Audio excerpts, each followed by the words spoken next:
भागस्माभिः अनभितेति सूत्रमधिकृत्य प्रौढमनोरमा ग्रन्थः अधीतः। प्रौढमनोरमायाम् अनभिहिताधिकारस्य कस्मिन् पक्षे प्रयोजनं नास्ति इति प्रतिपादितमासीत्। कारकं विभक्त्यर्थ इति पक्षे अनभिहिताधिकारस्य वैयर्थ्यं प्रतिपादितं। संख्या विभक्त्यर्थ इति पक्षे अस्य अधिकारस्य सार्थक्यम् इत्यपि मूले प्रतिपादितम्। इदानीं मूलग्रन्थम् अधिकृत्य शब्दरत्नग्रन्थः प्रवर्तते। तत्र मूले लिखितमासीत् यथा बहुपटुः इत्यत्र ईसद् ऊने अर्थे बहुच प्रत्ययः यदा जातः तदा उक्तार्थत्वात् कल्पप इत्यादयः प्रत्ययाः न भवन्ति। तथैव कटः क्रियते इत्यत्रापि तिङादि प्रत्ययैः तिङादिभिः यदा कर्मणः अभिधानं जातं तदा द्वितीया न भवति। कुतः? द्वितीयायाः यस्तावत् कर्मरूपः अर्थः स च अर्थः तिङादिभिरुक्तः। अतएव उक्तार्थकत्वात् द्वितीया विभक्तिर्न भवति। अतः कटः क्रियते इत्यत्र उक्तार्थानाम् अप्रयोगः इति न्यायेनैव द्वितीयायाः वारणं संभवति चेत् पुनः द्वितीयादि विभक्ति वारणाय अनभिहिताधिकारस्य आवश्यकता नास्ति इति प्रश्नः कृतः आसीत्। तस्य प्रश्नस्य कोऽभिप्रायः पंक्तेर कः आशयः तम आशयमिदानीं शब्दरत्नकारः वदति। मूले यथासीत् तिङादिभिरिति तैरेव तस्याः शक्तेः उक्तौ कटादि प्रातिपदिकस्य उद्भूत तत्शक्तौ अवृत्तेः कर्मणि वर्तमानात् प्रातिपदिकात् इत्यर्थेपि तद अनापत्तिरिति भावः। अत्र इदानीम् उच्यते कटः क्रियते कटं करोति इति स्थलद्वयं वर्तते। कट पदार्थः उभयत्रापि कर्मकारकमेव, किन्तु इयान भेदः कटं करोति इत्यत्र यदा तिङादिभिः कर्मणः अनभिधानं तदा ग्राम पदार्थगता कर्मत्व शक्तिः उद्भूततया प्रतीयते। यदा च कटः क्रियते इत्यत्र तिङादिभिः कर्मणः उक्तत्वं तदा ग्राम पदार्थगतं कर्मत्वं ग्राम पदार्थगता कर्मत्व शक्तिः अनुद्भूता। अतः अनुद्भूता एकत्र वर्तते, अपरत्र च उद्भूता कर्मत्व शक्तिः वर्तते। कर्मणि द्वितीया इत्यस्य अर्थः भवति उद्भूत कर्मत्व विशिष्टे अर्थे विद्यमानात् प्रातिपदिकात् द्वितीया। यदा एवं अर्थः अंगीक्रियते तदा कटं करोति इत्यत्र कट प्रातिपदिकम् उद्भूत कर्मत्व शक्तौ वर्तते। अतः उद्भूत कर्मत्व शक्तौ विद्यमानात् कट प्रातिपदिकात् कर्मणि द्वितीया इति सूत्रेण तत्र द्वितीया विभक्तिर्भवति। यतो हि कर्मणि द्वितीया इत्यस्य उद्भूत कर्मत्व शक्तौ विद्यमानात् प्रातिपदिकात् द्वितीया एवं विधः अर्थः अंगीकृतः। कटः क्रियते इत्यत्र यत् कर्मत्वं वर्तते तद अनुद्भूतम्। अतः उद्भूत कर्मत्व शक्तौ कट प्रातिपदिकस्य विद्यमानता नास्ति। कट प्रातिपदिकम् उद्भूत कर्मत्व शक्तौ विद्यमानं नास्ति इति कृत्वा कर्मणि द्वितीया इति सूत्रेण तत्र द्वितीया न भवति। इदानीं प्रश्नः भगवता पाणिनिना कर्मणि द्वितीया इति सूत्रं प्रोक्तं, तत्र उद्भूतं कर्मत्वम् अनुद्भूतं कर्मत्वं वा नैव प्रतिपादितम्। भवता च कर्मणि द्वितीया इत्यस्य अभिप्रायः अयं नीतः यत् उद्भूत कर्मत्व सक्तौ विद्यमानात् प्रातिपदिकात् द्वितीया।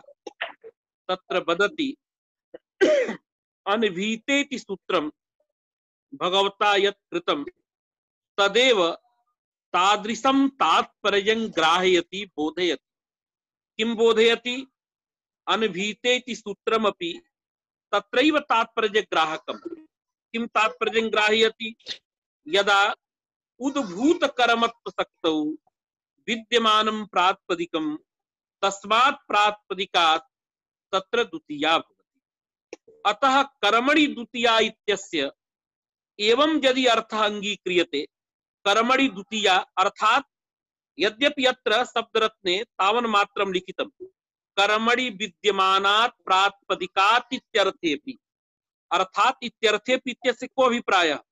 उद्भूत कर्मत्व शक्ति विशिष्टे अर्थे विद्यमानात् प्रातिपदिकात् द्वितीया इति सूत्रार्थः भवति। सूत्रार्थस्य तात्पर्यमस्ति अतः कटः क्रियते इत्यत्र उद्भूत कर्मत्व शक्तौ कट प्रातिपदिकस्य अविद्यमानात् तत्र द्वितीयायाः प्राप्तिरेव न भवति। अतः अनभिहिताधिकारः व्यर्थः इति मूल ग्रंथस्य अभिप्रायः। तदेव वदति इदानीं तिङादिभिरिति तैरेव, तैरेव इत्यस्य अभिप्रायः वर्तते तिङादिभिरेव तस्याः शक्तेः, तस्याः शक्तेर्नाम कर्मत्वादि शक्तेः उक्तौ कटादि प्रातिपदिकस्य उद्भूत तच्छक्तौ अवृत्ते, अर्थात कटादि प्रातिपदिकं यद वर्तते तस्य प्रातिपदिकस्य उद्भूत तच्छक्तौ उद्भूत कर्मत्वादि शक्तौ अवृत्तेः अविद्यमानत्वात् कर्मणि वर्तमानात् प्रातिपदिकात् इत्यर्थेपि तद अनापत्तिः, अर्थात द्वितीयादि विभक्तेर अनापत्तिः, अर्थात द्वितीयापत्तिर्नास्ति इति कृत्वा तदवारणाय अनभिहिताधिकारः अनावश्यकः इति प्रश्नस्य अभिप्रायः। उभयत्रापि अनभिहित सूत्र उभयत्रापि कट इति प्रातिपदिकं वर्तते, तर्हि कदा उद्भूततया कर्मत्वं प्रतिपाद्यते कदा न प्रतिपाद्यते इति कथं ज्ञातुं शक्यते? तत्र गमकं किम्? तदेव उक्तम् अनेन। यदा तिङादिभिः कर्मत्वस्य विधानं तदा कर्मत्वम् अनुद्भूतम्, यदा तिङादिना अनभिधानं तदा उद्भूतत्वम्। अर्थात अयमस्य अभिप्रायः कटं करोति इत्यत्र कर्मत्वं कट प्रातिपदिकेनैव प्रतिपादनीयम् अथवा विभक्त्या प्रतिपादनीयम्। अवगतम्? आम् आम् आम्। पश्यतु, कटं करोति इत्यत्र कर्मत्व प्रतीतये अन्या काचित् गतिर्नास्ति, अन्यः कश्चन नास्ति। अतः द्वितीया विभक्त्या द्योत्यत्वेन वाच्यत्वेन वा कर्मत्वम् अस्माभिज्ञेयं वर्तते। अतः तत्र कर्मत्वम् उद्भूतम् यत्र च कटः क्रियते इत्यादिषु तिङादि प्रत्ययैः कर्मत्वं ज्ञातमेव उद्भूततया, तदा प्रातिपदिकम् उद्भूतत्वेन कर्मत्वं न वक्ति। कटः इत्यत्र केवलं कटः कर्मत्वं लिंगम् एतदेव प्रतीयते उद्भूततया। अवगतम्? आम् आम् आम्, स्पष्टम्। तदेव अग्रे वदति अनभिहित सूत्रमपि अभिधान विषये प्रातिपदिकस्य उद्भूत तत्तच्छक्तौ वृत्त्यभावः इत्यत्रैव तात्पर्यग्राहकम् इति बोध्यम्। किमस्ति?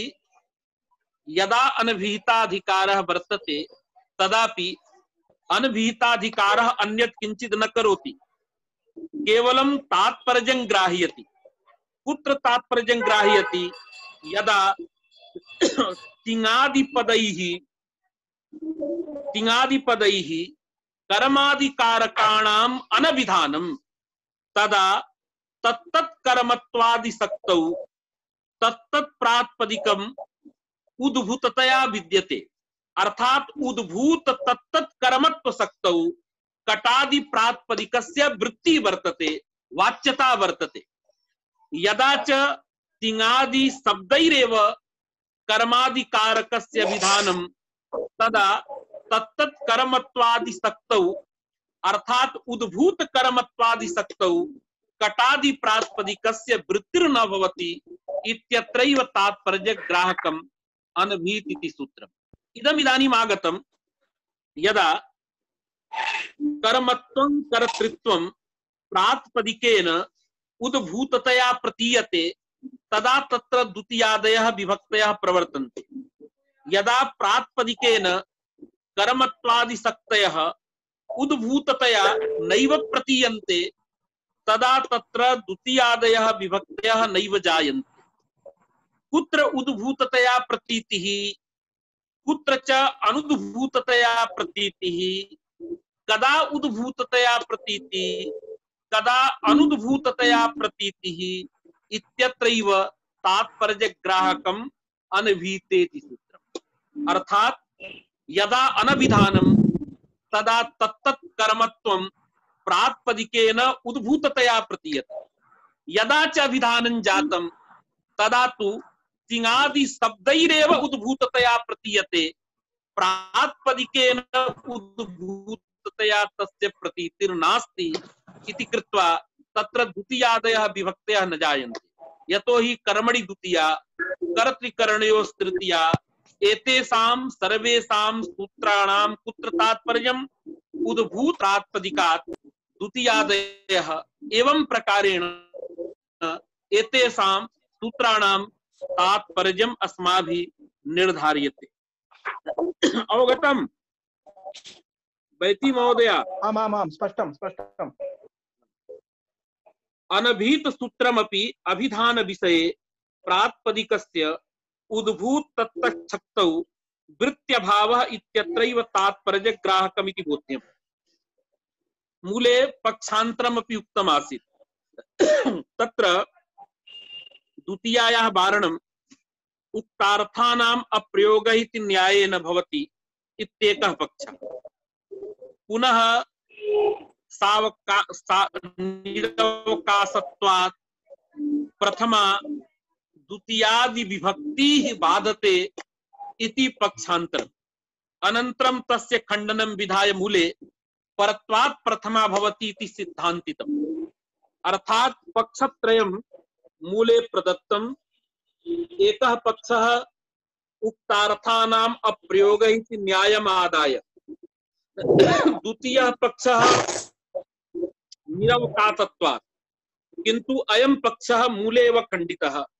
पुनः तृतीयः पक्षः यः दत्तः सोऽपि सिद्धान्तभूतः विप्रतिषेधे परम कार्यम् इति सूत्रादेव अत्र परत्वात् प्रथमा भवति इति एवं मूले प्रतिपादितम्। पक्षत्रयं मूले उक्तमासीत्, तथैव इदानीं व्याख्यानं करोति। मूले आसीत् सावकाशा इति। मूले किम् आसीत्? मूलम् एकवारम् अहं पठामि। तत्र कटं करोति इत्यादौ सावकाशा द्वितीया। यदा अनभिहिताधिकारः न क्रियते तदा कटं करोति इत्यत्रापि द्वितीया प्राप्ता, कटः कृतः इत्यत्रापि द्वितीया प्राप्ता। अन्यत्र अन्यत्र अन्या विभक्तिः प्राप्नोति। प्रथमायाः कुत्रापि अवकाशः इदानीं नास्ति। यदा नास्ति तदा प्रथमा निरवकाशा। अतः कटं करोति इत्यादिषु अनभिहित स्थले यत्र प्रथमायाः प्राप्तिर्नास्ति तादृशे स्थले द्वितीयादयः विभक्तयः सावकाशाः भवन्ति। कथं? पश्यन्तु। अत्र इदानीं जिज्ञासा भवितुमर्हति तत्र कटं करोति एका जिज्ञासा भवतां मनसि स्यात् का जिज्ञासा कटं करोति इत्यत्र कर्मत्वमस्ति कटः कृतः इत्यत्रापि कर्मत्वमस्ति तर्हि कटं करोति इत्यत्र द्वितीया सावकाशा कटः करोति इत्यत्र उभयोः प्राप्तिः कथं कटं करोति इत्यत्र केवलं द्वितीया प्राप्नोति प्रथमा न प्राप्नोति कथम् इयं जिज्ञासा भवति तत्र इदम् अवधेयं सर्वदा किमस्ति यत्र तिङादि प्रत्यय द्वारा तिङादि पदैः कर्मणः अभिधानमस्ति तदा प्रातिपदिकेनैव कर्मत्वमपि वक्तव्यम् अर्थात प्रातिपदिकमेव कर्म रूपम अर्थम ब्रूते कर्म रूपम अर्थम प्रातिपदिकमेव ब्रूते अर्थात कट प्रातिपदिकेन यथा कटः कटत्वं लिंगम तृतीयं प्रतीयते अथ च संख्या प्रतीयते तथैव कर्म कारकमपि प्रतीयते प्रातिपदिकेनैव प्रतीयते अथवा द्वितीया विभक्त्या प्रतीयते तत्र प्रातिपदिकार्थापेक्षया संख्यापेक्षया च कर्मादि रूपस्य अर्थस्य अधिकस्य भानमस्ति एतावता तत्र प्रथमा न प्राप्नोति कृतः कटः इत्यत्र यद्यपि कर्म अस्ति कट पदार्थः कट पदार्थे कर्मत्वमस्ति किंतु कट शब्देन तत्र कर्मत्वस्य प्रतीतिर्नास्ति अपितु कर्मत्वेन रूपेण कर्मणः प्रतीतिः तत्र क्रीधातुत्तर विद्यमानेन तप्रत्ययेन वर्तते कटेति प्रातिपदिकेन तत्र उद्भूततया कटः कटत्वं लिंगम एतत् तृतीयमेव प्रतीयते प्रातिपदिकार्थ मात्रे कट प्रातिपदिकस्य वृत्तिः यद्यपि यदा कट पदार्थस्य तप्रत्यार्थे कर्मणि अभेदेन अन्वयः तदा कर्मत्वं तत्र अस्ति अर्थतः प्रतीयते किंतु शब्देन प्रातिपदिकेन विभक्त्या वा तत्र कर्मणः प्रतीतिर्नास्ति अतः प्रातिपदिकार्थ मात्रे विद्यमानात् कट प्रातिपदिकात् इदानीं प्रथमा प्राप्नोति किंतु अर्थतः कर्मत्वं तु अस्ति इति कृत्वा अनभीताधिकारस्य अभावे तत्र द्वितीयापि प्राप्नोति यद्यपि भवता अस्माभिः सामान्येन इदं पठ्यते किंतु जिज्ञासा तु ईदृशी भवत्येव अतः इदं भवद्भिः सर्वैरवधेयं कटं करोति इत्यत्र द्वितीया कथं सावकाशा प्रथमा नैव प्राप्ता कटः कृतः इत्यत्र कथं पुनः द्वितीया प्राप्ता प्रथमा तु प्राप्ता एव अतः एवं प्रकारेण अस्य वर्णनं किंचित् कार्यम् अतएव मूले उक्तं कटं करोति इत्यत्र द्वितीया सावकाशा वर्तते कर्मणः आधिक्यात् कटः कृतः इत्यत्र तु द्वितीयापि प्राप्नोति अर्थतः कर्मत्वं वर्तते अथ च प्रातिपदिकार्थ मात्रे विद्यमानात् तत्र प्रथमापि प्राप्नोति एवंच यत्र यत्र प्रथमा प्राप्ता तत्र तत्र क्वचित् द्वितीया प्राप्ता क्वचित् तृतीया प्राप्ता एवं रूपेण या काचित् विभक्तिः प्राप्नोत्येव हेलो हेलो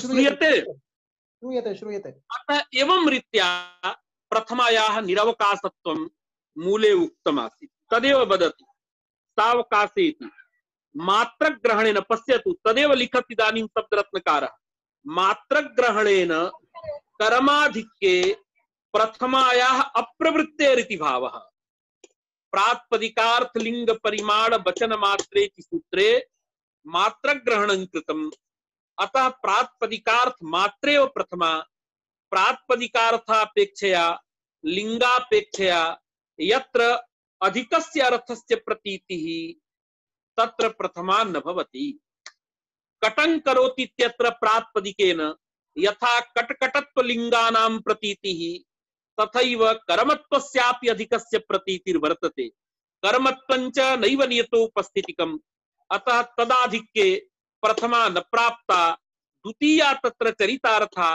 कटः कृतः इत्यत्र तु प्रथमा प्राप्नोति, द्वितीयापि प्राप्नोति अनभिहिताधिकारस्य अभावे।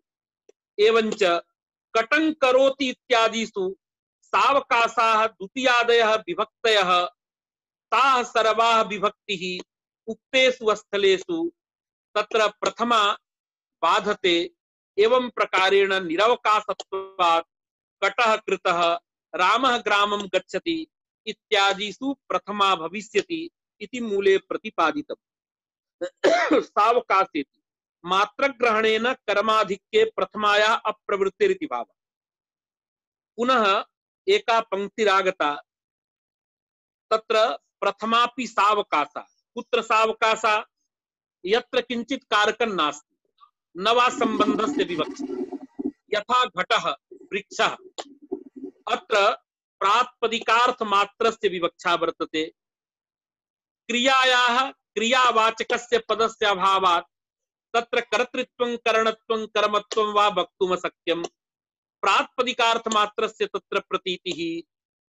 एवञ्च वृक्षः इत्यत्र प्रथमापि सावकाशः, तदा वदति नैव भो सर्वं वाक्यं क्रिया परिसमाप्यते, अतएव यत्र काचित् क्रिया स्तूयमाणा नास्ति, यत्र क्रियापदं स्तूयमाणं नास्ति, न काचित् प्रत्यक्षतः क्रिया श्रूयते, तत्रापि अस्थिर भवन्ति परः अपरियुज्यमानोऽपि गम्यते, अस्तीति क्रियापदं तत्र अध्याह्रियते। एवञ्च वृक्षः अस्ति, यदा अस्ति इत्यस्य अध्याहारः तदा सत्ता क्रियां प्रति वृक्ष पदार्थस्य कर्तृत्वम् अस्ति, कर्तृत्वात् तत्र तृतीया प्राप्नोति, तत्रापि प्रथमायाः अवकाशः नास्ति।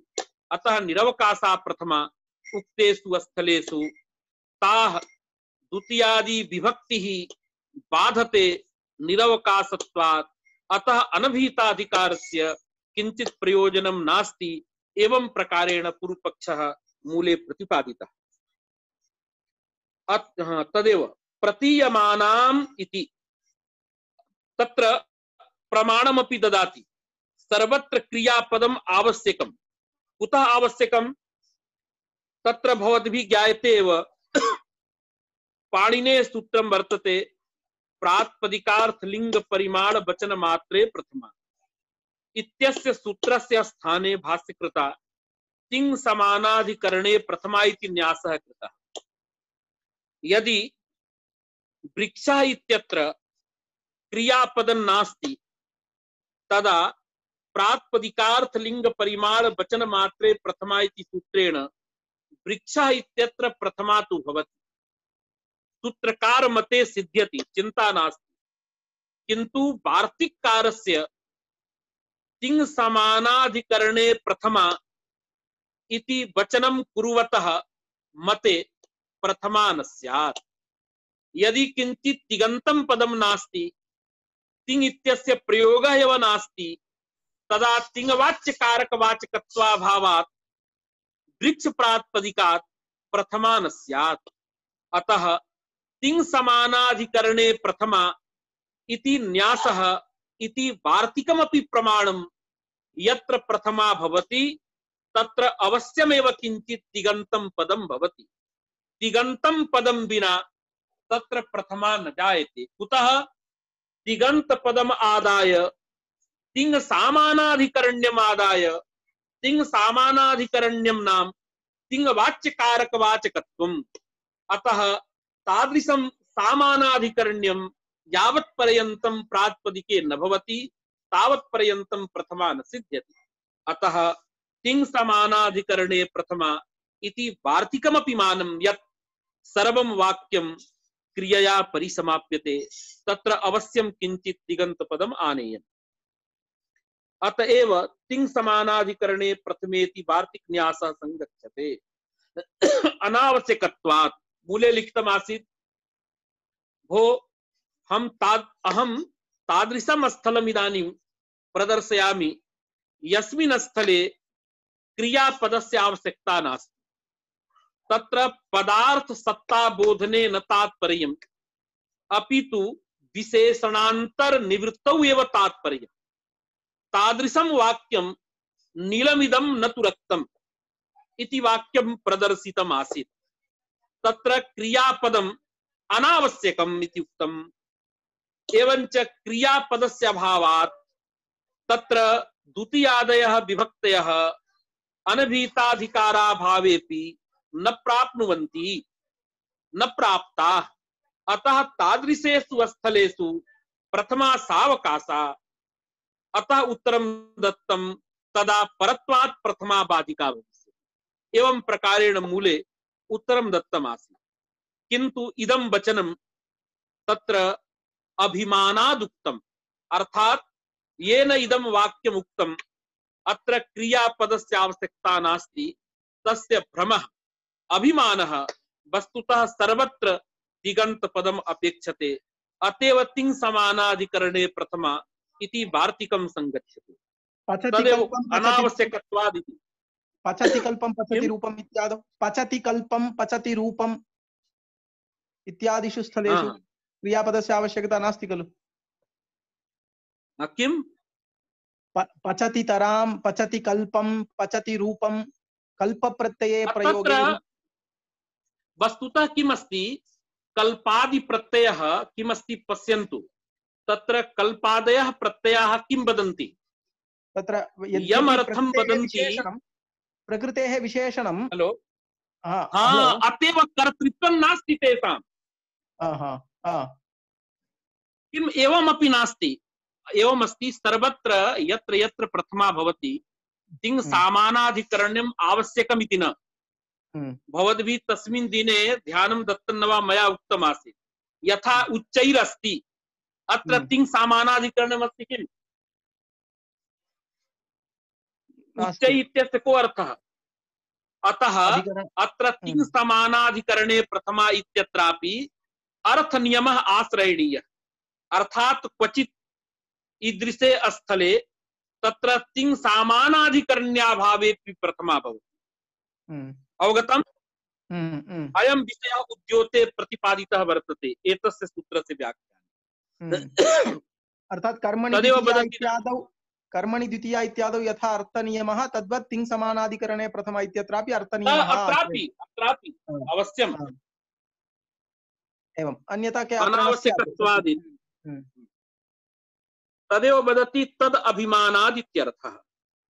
अवगतम्? अभिमानः भ्रमः, यत्र यत्र अभिमानः इति उच्यते तत्र भ्रमः इत्यर्थः। इदानीम् अयं विषयः समाप्तः। पूर्वपक्षः यः कृतः आसीत्, अर्थात् अनभिहिताधिकारस्य किञ्चित् प्रयोजनं नास्ति, तत्र समाधानद्वयं दत्तम्। अत्र किञ्चित् विचारणीयम्। अत्र किमस्ति, एकः उक्तार्थानाम् अप्रयोगः इति न्यायेन अनभिहिताधिकारस्य वैयर्थ्यं प्रतिपादितम्। द्वितीयं मतं किमस्ति, विप्रतिषेधे परम कार्यम् परत्वात् प्रथमा भविष्यति, द्वितीयादि विभक्तीनां बाधः भविष्यति, एतावता अनभिहिताधिकारस्य आवश्यकता नास्ति इति मूलग्रन्थः। किन्तु शब्दरत्न ग्रन्थात् प्रतीयते निरवकाशत्वात् इत्यपि वक्तुं शक्यते। यतो हि यत्र प्रथमायाः सावकाशत्वं मूलकृता प्रोक्तं तस्य अभिमानत्वम् अनेन प्रतिपादितम्। वस्तुतः तत्रापि अस्ति क्रिया अपेक्षते चेत् तत्र तृतीया प्राप्नोति, तत्र प्रथमायाः अवकाशः नास्ति। अतः निरवकाशत्वात् प्रथमा बाधिका इति शब्दरत्न ग्रन्थेन प्रतीयते। इदानीम् इतः अग्रे उत्तरं दीयते। इदानीं वदति अनभिहिताधिकारस्य सर्वथा वैयर्थ्यं नास्ति, अपितु विभक्तीनां विषये पक्षद्वयं वर्तते। एकस्तावत् पक्षः कारकं विभक्त्यर्थः, अपरस्तावत् पक्षः संख्या विभक्त्यर्थः। एवञ्च यदा कारकं विभक्त्यर्थः इति पक्षः अङ्गीक्रियते तदा अनभिहिताधिकारस्य आवश्यकता नास्ति। उक्तार्थानाम् अप्रयोगः इति न्यायेनैव तस्य गतार्थत्वात्। यदा च संख्या विभक्त्यर्थ इति पक्षः तदा उक्तार्थानाम् अप्रयोगः इति न्यायेन निर्वाहः भवितुं नार्हति। कृतः कटः इत्यादिषु द्वितीया वारणाय अनभिहिताधिकारस्य आवश्यकता वर्तते इति उत्तरं मूले दत्तम्। इदानीं प्रश्नः आगतः, कथं कारकं विभक्त्यर्थः पक्षः, कथं वा संख्या विभक्त्यर्थः इति पक्षद्वयं कथम् आयाति, कुतश्च आयाति इति जिज्ञासायां शब्दरत्नकारः सम्यग् रूपेण कारकं विभक्त्यर्थ इति पक्षः कथं, संख्या विभक्त्यर्थ इति पक्षः कथम् इति पक्षद्वयमपि अत्र युक्तया उपपादयति। पठतु इदानीं।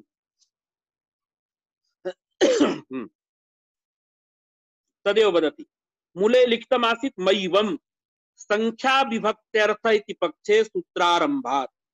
संख्या इति प्रतीकं गृहीतं, संख्येति। संख्या विभक्त्यर्थः कथं, प्रथमतः प्रतिपाद्यते। मूले मया गतदिने उक्तमपि आसीत्, तत्र कर्मणि द्वितीया सूत्रं वर्तते, संख्या विधिरपि वर्तते। संख्या विधिर्नाम द्वैक्योर द्विवचनैक वचने बहुसु बहुवचनम्। अतः इदानीम् उभयोः एकवाक्यता जायते। यदा अस्माभिः एकवाक्यता क्रियते तदा एकत्वं द्वित्वम् अथ च बहुत्वम् एते त्रयः पदार्थाः उपस्थिताः भवन्ति। कर्मणि इत्यत्र कर्मकारकमपि उपस्थितं भवति। अत्र उभयत्रापि सप्तमी वर्तते। अत्र अर्थत्रयं संभाव्यते। अर्थत्रयमपि अत्र शब्दरत्ने वर्ण्यते। एकस्तावदर्थः एकत्वे कर्मणि च द्वितीयायाः एकवचनम्, अर्थात एकत्व कर्म पदार्थयोः परस्परं संबन्धः एव नास्ति। एकस्मिन् इत्यपि द्वितीया इत्यत्र अन्वेति, कर्मणि इत्यपि द्वितीया इत्यत्र अन्वेति। एकः पक्षः भवितुमर्हति, यः पक्षः अनेन खण्डितः। किं कारणं तत्रैव तर्कः प्रतीयते। अन्यथा एवं स्यात्, कदाचित् एकत्वे अर्थे द्वितीयायाः एकवचनं, कदाचित् कर्मणि अर्थे द्वितीयायाः एकवचनं, किन्तु एवं नास्ति। अपितु एकत्व कर्मकारकयोः नाम संख्या कर्मादिकारकयोः मध्ये पूर्वं विशेष्य विशेषण भावं मत्वा अनन्तरं द्वितीयया साकं विशिष्टस्य सम्बन्धः। विषय अवगतः भवद्भिः। तत्र त्रयः अर्थाः भवन्ति। एकत्व विशिष्टं यत् कर्म तत्र द्वितीयायाः एकवचनम्, अथवा कर्मगतं यदेकत्वं तत्र द्वितीयायाः एकवचनम्, अथवा एकत्वे कर्मणि च द्वितीयायाः एकवचनम्, अर्थात एकत्वे अर्थे द्वितीयायाः एकवचनम्, कर्मणि अर्थे च द्वितीयायाः एकवचनम्। तत्र स्वातन्त्रेण एकत्वस्य कर्मादिकारकस्य द्वितीयायाम् अन्वये इति पक्षः खण्डितः। स पक्षः नैव ग्राह्यः। अवशिष्टौ इदानीं द्वौ पक्षौ वर्तेते। एकस्मिन् यत् कर्म अथवा किमायातम्, एकस्मिन् यत् कर्म इति उच्यते तदा कर्म कारकं विशेष्यम्, एकत्वं च विशेषणम्। कर्मणि यदेकत्वं तदा तु कर्म कारकं विशेषणम्, एकत्वं च विशेष्यम्। अतः इदानीं किं करणीयम्? कर्मणः विशेषणत्वं, संख्यायाः विशेष्यत्वं, संख्यायाः विशेषणत्वं, कर्मणः वा विशेष्यत्वं अंगीकार्यम्। तदा अत्र ग्रंथकारः वदति पक्षद्वयमपि भवितुमर्हति। कुतः भवितुमर्हति? इदानीं ग्रन्थं पठामः। द्वैकयोः कर्मणि स्वौजस् इत्यादेः एकवाक्यतया अन्वये। भवन्तः जानन्त्येव मुख्यं सूत्रं तावत् स्वजस्मौडिति वर्तते। अत्रैव सूत्रे ज्ञाप्रातिपदिकात् प्रत्ययः परश्च पुनः संख्याविधिः पुनश्च कर्मणि द्वितीया एतानि सर्वाणि सूत्राणि अत्र आगच्छन्ति। यदा अत्र आगतानि तदा संख्यायाः कर्मादिकारकैः अन्वयः वक्तव्यः। संख्या बोधके पदेपि सप्तमी, कर्मादि बोधके कर्मणि इत्यादौ अपि सप्तमी वर्तते। सप्तम्याः आधारत्वं प्रतीयते। इदानीम् उभयोः आधारत्वं वक्तुं शक्यते। इदानीं चिन्ता भवति कस्य आधारत्वं कस्य च आधेयत्वम् इति जिज्ञासायाम् अत्र उच्यते सामान्यतः कर्मणि एकत्वम् इत्येव स्वाभाविकः अर्थः प्रतीयते। कुतः? तत्र द्रव्यम् आधेयं भवति, गुणः आधेयः एवं प्रतीयते आधाराधेय भाव संबंधी। यतो हि गुणः गुणिनं विना न तिष्ठति, अतः अवश्यम् आधारः तत्र द्रव्यं भवेत्। अयं विषयः भवद्भिः अवगन्तव्यः। द्रव्यं तावत् यदा कदा तत्र केचन गुणाः सन्ति तेषाम् अभावेपि द्रव्यं तिष्ठति, किन्तु गुणस्य कृते आधारः अपेक्षते। एवञ्च कर्मकारकस्य अर्थात् कर्मादिकारकस्य आधारत्वं वक्तव्यम्। आधेयञ्च संख्या भवति, आधेया च संख्या भवति। एवं यदि अंगीक्रियते तदा तु कर्मणि यदेकत्वम् अर्थात् कर्मकारके विद्यमानं यद एकत्वं तद एकत्वं वक्तुं द्वितीयायाः एकवचनं भवति। एवं रूपेण कर्मणि द्वितीया इत्यस्य सूत्रार्थः भवति। यदा च यथा आधेयानामपि आधारत्व विवक्षा लोके दृष्टा वर्तते। न कदाचिदपि लोकः भ्राम्यति अन्यथा प्रतीतिं करोति। यथा वृक्षे शाखा, तो वृक्षे शाखा माने वृक्ष में डाली है, ये लोक की प्रतीति है, लेकिन ऐसा है नहीं। डाली में वृक्ष होता है, वृक्ष में डाली नहीं होना चाहिए। इसलिए नहीं होना चाहिए क्योंकि आप कभी जीप को देखिए, कहते हैं ना जीप का ये अंग है, पार्ट्स है, ऐसा प्रयोग करते हैं। वस्तुतः जीप कुछ अलग नहीं है या कार कुछ अलग नहीं है।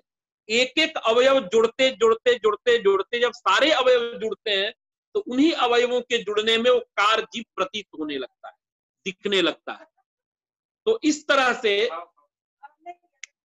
बोलिए मत, यहाँ उधर बात करिए। इस प्रकार से देखा जाए तो अवयव में अवयवी रहता है, न कि अवयवी में अवयव रहता है। अर्थात वृक्ष के जितने अवयव हैं वो अवयव आधार हैं और वृक्ष जो है आधेय है। लेकिन लोक में जो आधेय वृक्ष है उसी को लोग आधार मानते हैं और ज्यादातर ऐसा ही लोक में प्रयोग होता है। हिंदी में भी जब हम प्रयोग करते हैं, देखो वृक्ष में इतनी शाखाएं हैं, ये कोई नहीं कहता है कि इतनी शाखाओं में वृक्ष खड़ा है। ऐसा प्रयोग बहुत कम देखने को मिलता है। लेकिन स्वाभाविक रूप से जो प्रयोग है यही देखा जाता है कि वृक्ष में जो है शाखाएं हैं। तो यह पदार्थः आधेयभूतः संख्या पदार्थः तस्य यदा आधारत्व विवक्षा क्रियते तदा एकस्मिन् यत् कर्म, एकस्मिन् इत्यस्य को अभिप्रायः एकत्व विशिष्टे इत्यर्थः नास्ति, अपितु एकस्मिन् एकत्व संख्यायां विद्यमानं यत् कर्म कारकं तत् कर्म कारकं वक्तुं द्वितीयायाः एकवचनम्। अर्थात फलतः किमायातम्, यदा एकस्मिन् इत्यत्र या सप्तमी सा सप्तमी यदि आधारत्वं ब्रूते अत्र एकः विषयः भवतां कृते वदामि। प्रायेण दुर्गा प्रसाद अस्ति न वा इदानीं? दुर्गा प्रसाद। जी गुरुजी, जी गुरुजी। हाँ, एक चीज आप लोग समझ लेना, जब हम एक कस्मिन के सप्तमी को आधार अर्थ करते हैं, ठीक है, तो कर्मणि में जो सप्तमी है वो भी तो सप्तमी है। जी गुरुजी। उसका अर्थ क्या होगा, कभी ध्यान दिया आपने? तो वहां पर भी आधार अर्थ होगा, लेकिन किसके साथ होगा? द्वितीय विभक्ति के साथ होगा। और करना वो गुरु वाचकता रूपा अधिकरणता लेंगे ना वहां तो, लेकिन लेंगे, लेकिन आधे कौन बनेगा उसका? आधे द्वितीयादि विभक्ति अर्थ बनेगा। जी हाँ, ये गौर करना क्या है ना कि यहाँ तो हम समझ लेते हैं, जब हम एकत्व को आधार बनाएंगे तो आधे कर्म कारक होगा, ठीक है? जी जी गुरु जी। और यहाँ संबंध जो होगा समवाय संबंध होगा। जी, उल्टा होगा लेकिन होगा समवायी, ठीक है? जी गुरु जी। हेलो जी जी गुरु जी। और आगे जो कर्मणि की जो सप्तमी होगी वो वाच्यवाचक भाव को कहेगी, द्वितीय आधेय बनेगी, ये आप जाने रहना गुरु जी। तो इस तरह से गुरु जी द्वितीय आधेय बनेगी गुरु जी। हाँ। सप्तमी विषय और क्या बनेगी? विषयता जो वाचकता रूपा, तो कर्मनिष्ठ वाच्यता निरूपित वाचकता वती द्वितीया, ऐसा गुरु क्या जी हुआ? विषय रुको तो बोलो, परिष्कार मत बोलो, पहले सुनो बात, मैं समझ गया। कर्मनिष्ठ वाच्यता निरूपित वाचकतावती द्वितीया, यही कहना है ना? जी गुरु जी। लेकिन ये सामान्य भाषा में समझो, विषयता मतलब क्या समझते हो? आधार ही तीन तरह का होता है ना, मतलब कर्म कारक आधार बनेगा, वैषयिक आधार बनेगा। मतलब वैषयिक आधार का मतलब क्या होता है कि आधे वहां विषयता संबंध से बैठे। जी जी गुरु। विषयता अब कई प्रकार की होती है जी। वो विषयता यहाँ वाच्यता रूप होगी, वाच्यवाचक भाव रूप होगी, अन्य कथा, ठीक है? जी जी गुरु। बात समझ में आई? तो इस तरह से देखो, इसके दो अर्थ बनेंगे बैठी जी। जब ऐसा अर्थ करेंगे, एक एकत्व विशिष्टे कर्मणि फलता निकलेगा। हाँ समझ गया। तो एकत्व विशिष्टे कर्मणि जब करोगे तो प्रधान कौन हो गया यहाँ पर? कर्म। अच्छा, आज जब ऐसा होगा, इसको ऐसे भाषा में समझ लो, कर्म विशिष्टैकत्वे, मतलब कर्म गतैकत्वे, मतलब कर्म कारक से विशिष्ट जो एकत्व, उस एकत्व में द्वितीया का एक वचन होता है, तब विशेष से कौन होगा? संख्या होगी।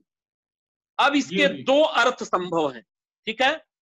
अब कहते हैं कि जब संख्या को विशेषण बनाओगे और प्रधान जब कारक को बनाओगे, तो द्वितीया का जो प्रधानीभूत अर्थ होगा, वह प्रधानीभूत अर्थ कौन होगा? कर्म कारक। प्रधानीभूत अर्थ कौन होगा? देखो, द्वितीया जो है दोनों को कहेगी, मान लो किसको किसको कहेगी? संख्या को और कारक कर्म को। हाँ, लेकिन जैसे इसका रियल अर्थ और देखना चाहते हो, कहां पर इसका अवसर मिलेगा? जैसे कटं कृतवान, देख लो यहाँ, कटं कृतवान में संख्या को कोई कहने वाला नहीं है, अम के अलावा है कोई? नहीं है। हेलो, नहीं है। तो देखो यहाँ जो है एकत्व विशिष्ट कर्म को द्वितीया कह रही है, लेकिन यहाँ पर कर्म प्रधान है, संख्या विशेषण है। मतलब प्रधानतया जो द्वितीया का अर्थ होगा वो कर्म कारक होगा, और वह प्रधान अर्थ यदि अन्य किसी के द्वारा उक्त हो गया, और अप्रधान अर्थ यदि अनुक्त है, तो भी उक्तार्थानाम अप्रयोग, ये न्याय लगता है, क्योंकि ये न्याय अप्रधान के विषय में नहीं लगता है। किसके विषय में लगता है? प्रधान के विषय में लगता है। तो देखो क्या हो गया, जैसे कृतः कटः, अब कृतः में जो त प्रत्यय है वो किसको कह रहा है? कर्म को। जी गुरु जी।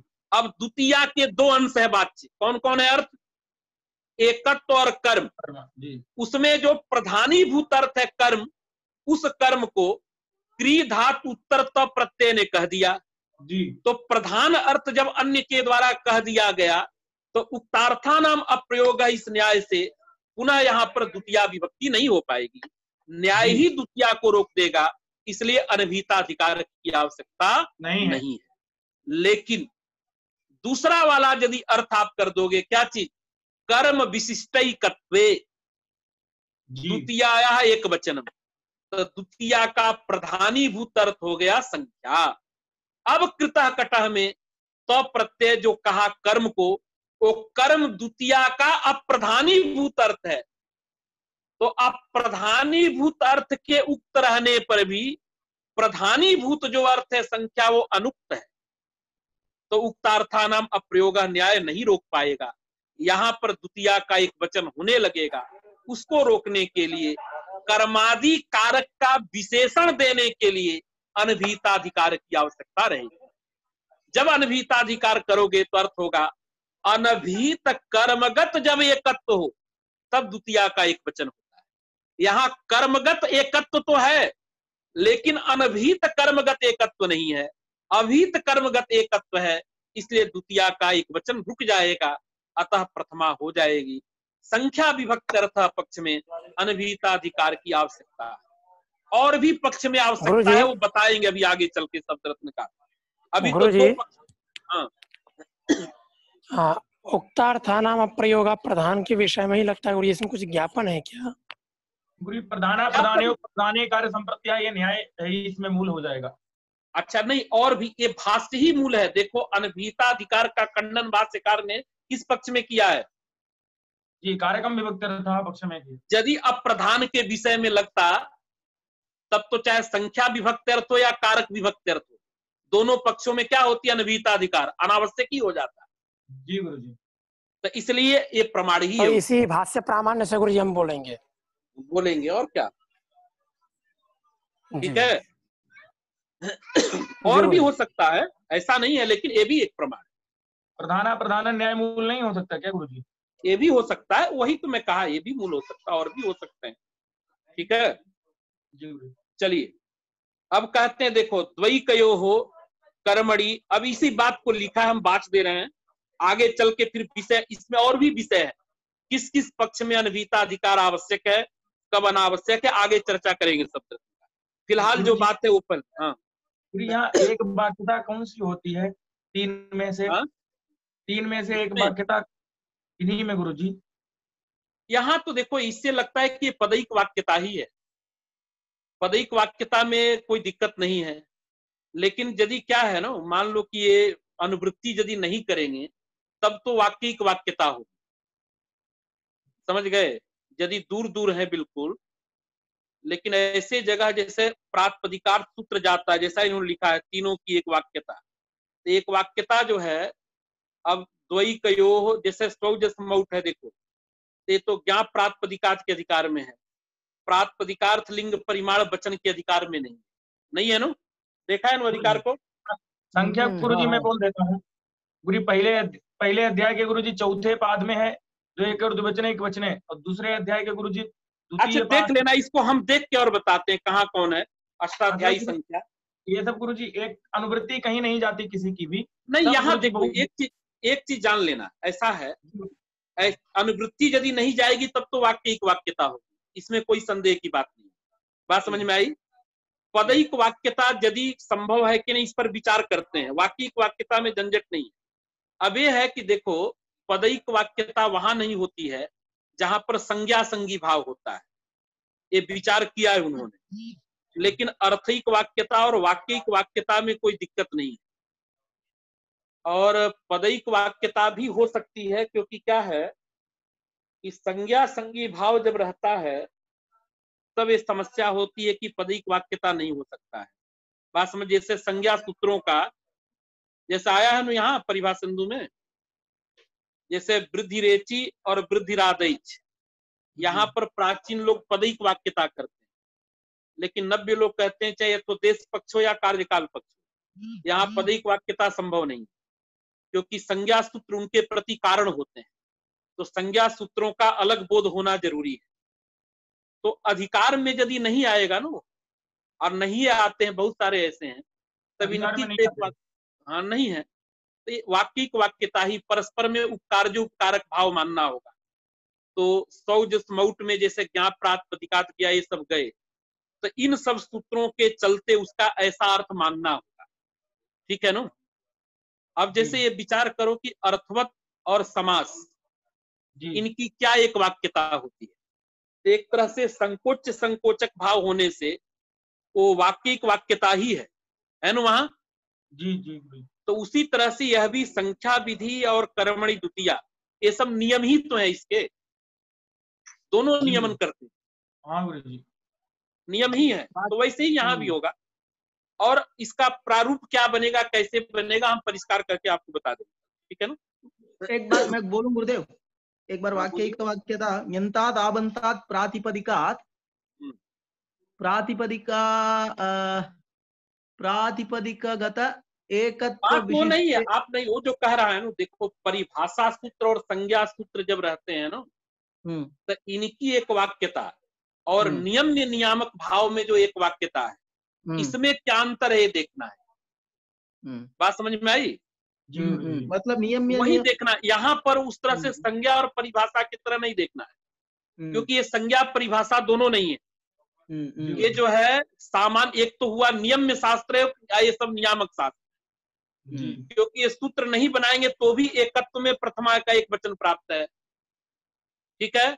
कर्मणि द्वितीया नहीं बनाएंगे तो भी कर्म में द्वितीया प्राप्त है ना, चूंकि प्रातिपदिक के सभी अर्थ।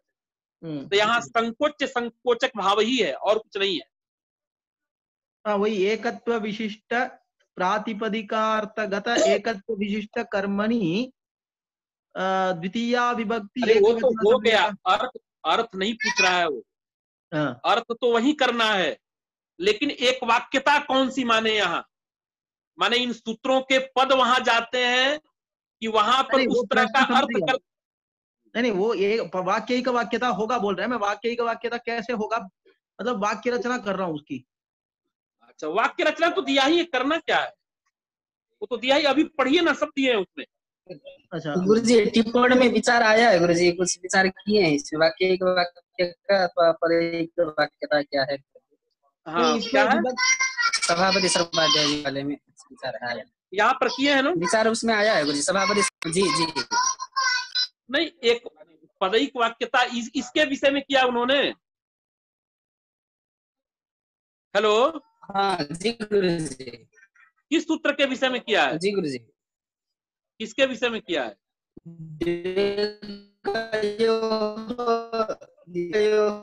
आवाज नहीं आ रही है ठीक से। हाँ बोलिए बोलिए। भाव प्रकाश में ऐसा है गुरुदेव, यही जो बात है, कर्मणि द्वितीया इति सूत्रात् कथम संख्यायाः विभक्त्यर्थत्वम् आह एकवाक्यतया इति वाक्यैक वाक्यतया इत्यर्थः। देखो मैं बिना देखे बोल दिया, मैं तो देखा नहीं था अभी ना जो है, तो पदैक वाक्यता भी दिखा रहे हैं, वही आकांक्षावशात् ताम अनुभूयैव तेषां लक्ष्य संस्कारकत्वम् पदैक वाक्यतया अन्वयेतु कर्मत्वादि योग्यार्थक प्रातिपदिकात् तदर्थमात्रगते एकत्वे प्रथमैकवचनम् कर्म शक्ति समानाधिकरणे एकत्वे द्वितीयैकवचनम् इत्यादि प्रकारेण बोधात्, ऐसा लिखा है। अब इसमें ये गुरुजी भैरवी में भी गुरुजी कुछ लिखा है, लेकिन गुरुजी वो लक्षण समन्वय कैसे होगा पदैक वाक्यता और वाक्यिक वाक्यता, वो तो मैं कल कर दूंगा, आपको पूरा देख के कर दूंगा, घोड़ा ये नहीं मैं कर दूंगा, ठीक है ना। चलिए मैं, लेकिन ये वाक्यिक वाक्यता बिल्कुल निर्दुष्ट है, उसमें कोई दिक्कत नहीं, इसलिए मैं बार बार कह रहा था कि उसमें कोई दिक्कत नहीं है। अब पदैक वाक्यता और भी कैसे है, पदैक वाक्यता एक देखिए बता देते हैं, एक वाक्यता में होता क्या, तीनों में अंतर क्या है। पदैक वाक्यता जो होता है ना, हेलो जी गुरुजी, हेलो जी जी गुरुजी, पदैक वाक्यता में होता है कि ये सब पद वहां जाते हैं, ठीक है, और वहां जा करके पदों से उपस्थापित अर्थों का परस्पर में विशेष विशेषण भाव होता है। बात समझ में आई। हेलो, और अर्थैक वाक्यता में पद नहीं जाते हैं, सूत्र घटक पद का ही वैसा अर्थ कर दिया जाता है, और वाक्यिक वाक्यता में दोनों अपने अपने जगह रहते हैं, लेकिन एक दूसरे का सहयोग करते हैं, उपकारी बोध को पैदा करा देते हैं। कितना अंतर है, तो ये अंतर है, और ये भूतिकार ने दिया है, तीनों आप देखेंगे ना तो वहां आ जाएगा। ये अर्थैक वाक्यता का उदाहरण कुछ है क्या? पदैक वाक्यता इको गुणवृद्धि समझ में आ गया। कई जगह होता है, जैसे इको यानी है ना, एक स्थान है। तो जब पदैक वाक्यता, रुकिए सुन लीजिए, पदैक वाक्यता करेंगे तो निर्दिष्ट पद जाएगा, सूत्र में ले जाएगा वो। अर्थैक वाक्यता में परिभाषा पद नहीं ले जाती है, अची इस पद की ही लक्षणा करा देती है। किसमें? निर्दिष्ट अची में अर्थ की उपस्थिति करा देती है, ऐसा होता है। चलिए जी, गुरु जी इसमें ये गुरु जी कहा था कि पचति कल्पम इत्यादि में तिंग समानाधिकरण नहीं है तो कैसे प्रथमा होगी? तो गुरु जी उसके लिए आपने बताया था कि वो मतलब अर्थ नियम मानेंगे तो हो जाएगी। तो गुरु जी अर्थ नियम मानने की क्या जरूरत है? वहाँ पचति कल्पम में भी तिंग समानाधिकरण तो बन ही जाएगा।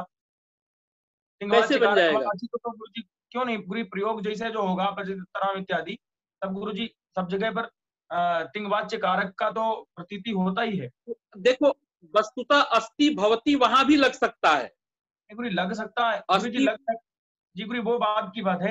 वैसे गुरु पचति में जो गुरु जी तिप है, तदघटक जो तिप है, तदबोध भी अर्थ तो प्रतीत हो ही रहा है।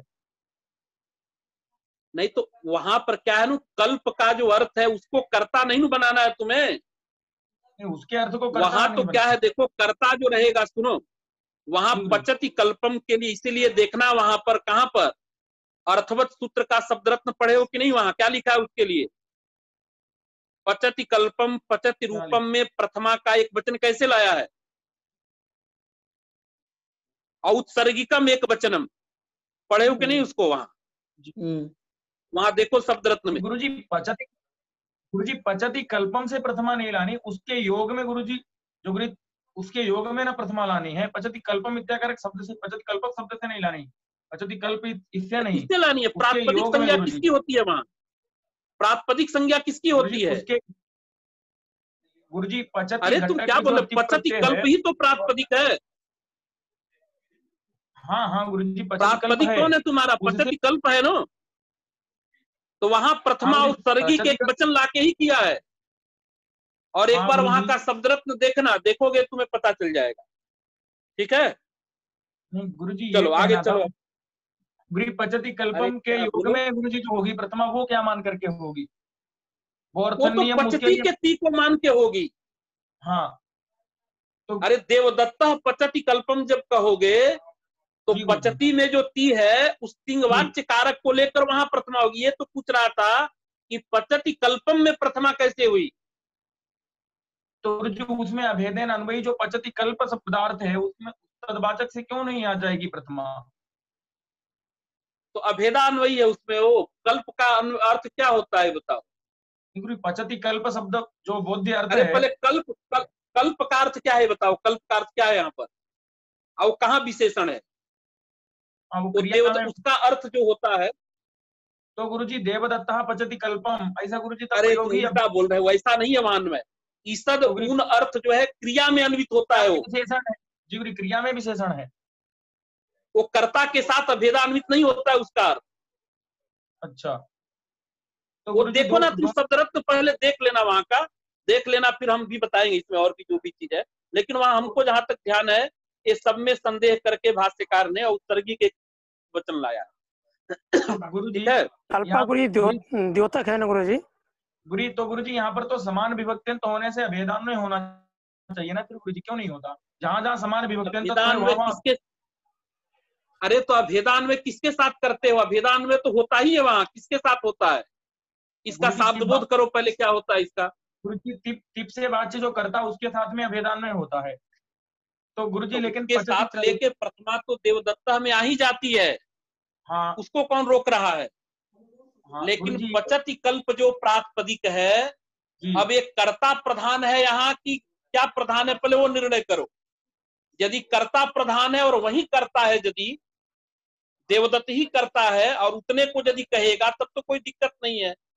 लेकिन यदि यहाँ तिप का कर्ता यदि क्रिया का विशेषण है, तब कैसे तुम अभेदान में कहोगे? हाँ गुरुजी, उसको विचार कर लेना और देख लेना, और देखते हैं। हमको जहां तक याद है वहां अर्थवत सूत्र में इसका विचार किया है शब्द रत्न में, और भाष्य भी दिया है। औत्सर्गिकम एकवचनमेव। दिया है ना? तो देख लेना, उसमें कोई उसमें दिक्कत वाली बात नहीं है, और हम देख के और बता देंगे। चलो अब पाठ यहीं रुक जाएगा, फिर आगे। अब कितना टाइम हो रहा है? रखते हैं गुरुदेव। हाँ हाँ, टाइम तुम लोग इसी में खत्म करके चलो, कोई बात नहीं, कल करते हैं आगे। हाँ, धन्यवाद गुरुदेव। प्रणाम गुरु जी। माता जी प्रणाम। प्रणाम गुरुजी। बेटा प्रसन्न रहो।